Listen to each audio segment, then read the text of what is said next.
Hey, what is up, everybody? This is Stevie Breach coming to you here. I haven't heard rumors about Wrestlemania 34's WWE Hall of Famer to sort of be that main event guy to sort of make sure that they sell tickets. They'll always seem like they'll announce the Hall of Famer on Monday Night Raw pretty much the day before the Hall of Fame tickets go on pre-sale. And it's sort of one of the driving fashions that make people want to buy tickets to go to the Hall of Fame when there's so much other stuff to do at WrestleMania. I know that I'm not going this year. I didn't go last year. But, you know, the years that I did go to WrestleMania, I did go to 6 of them. I went to a few Hall of Fames. I was there for Edge's. I was there for the Four Horsemen. I was there for Shawn Michaels at WrestleMania 27. I was there for Hacksaw Jim Duggan. I saw some good speeches, but honestly, when it came down to it, we made the decision, when was the first year we didn't go to the Hall of Fame? I want to say that we went to WrestleMania 30, but I don't remember it.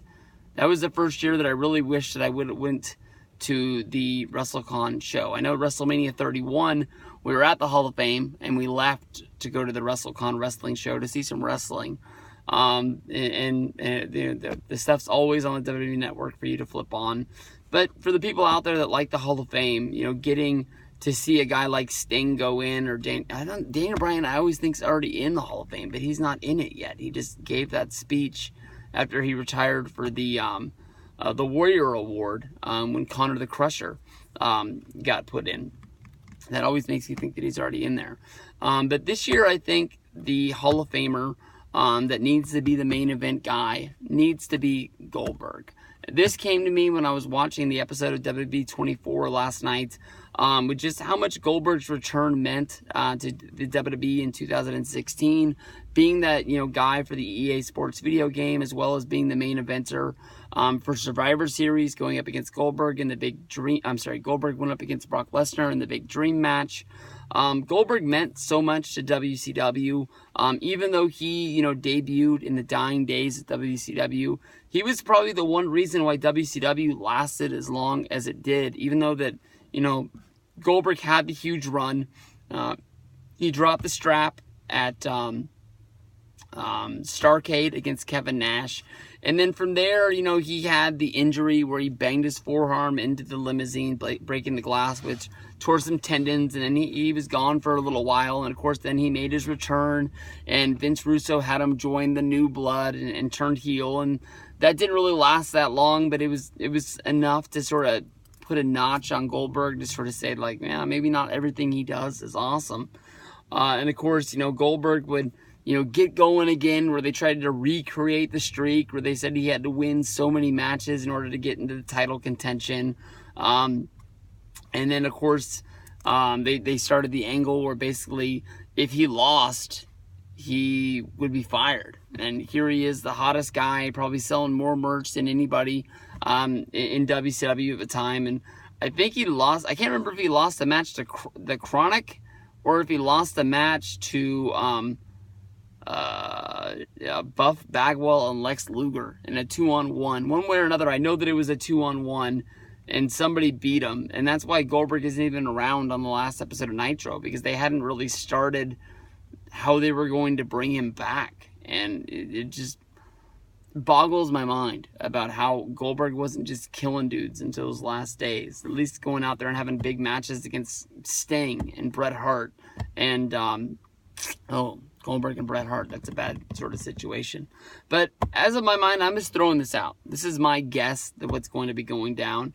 I think that Goldberg comes back and sort of has that tying moment, which sort of would tie together his return to WWE, which he didn't even really want to do. He sort of wanted to have a match, but just wanted to have it on the right, at the right times, on his terms, I guess you can say. Survivor Series was huge. You know, of course, then he would go on. He would be in the Royal Rumble. You know, we have interactions with Brock. He would have interactions with The Undertaker, making it one of the biggest, you know, it's live from the Alamo Dome, one of the biggest Royal Rumbles of all time, as well as coming back, winning the championship, beating Kevin Owens, going into WrestleMania 33 as the Universal Champion, where he would have another match against Brock Lesnar. Goldberg had basically 3 big runs in the business.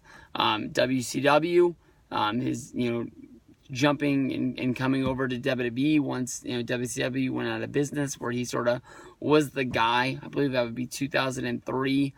He went up against Triple H. He was going up against Evolution. He competed in that one elimination chamber. He had the match against Brock Lesnar at WrestleMania 20. And then, of course, coming back in 2016. He's one of the biggest names in our business.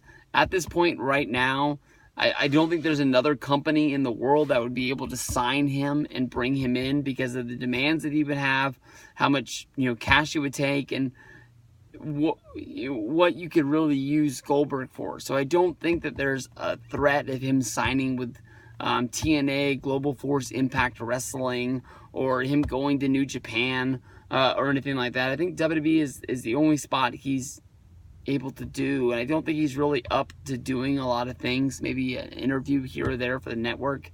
But I think bringing him in, putting him into the Hall of Fame is probably the best thing for the Hall of Fame this year at WrestleMania in New Orleans, to sort of tie together everything and make sure that it's a tight package. This all happened basically all in 1 year of him coming back and putting his name at the top of wrestling. I wasn't the biggest fan of him winning the championship before WrestleMania. I wasn't the biggest fan of making Goldberg versus Brock a championship match, when I think that honestly, Kevin Owens against Chris Jericho for the Universal Championship would have been a better match, for the championship, even though their match for the United States Championship probably wasn't one of the best WrestleMania matches of all time.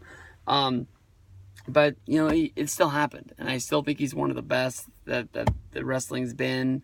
I'm not saying that they're running out of names. You still got Batista, Daniel Bryan, Undertaker, Vince, Triple H, The Rock. There's a lot of headliners that are out there, but the best for this year is going to be Goldberg.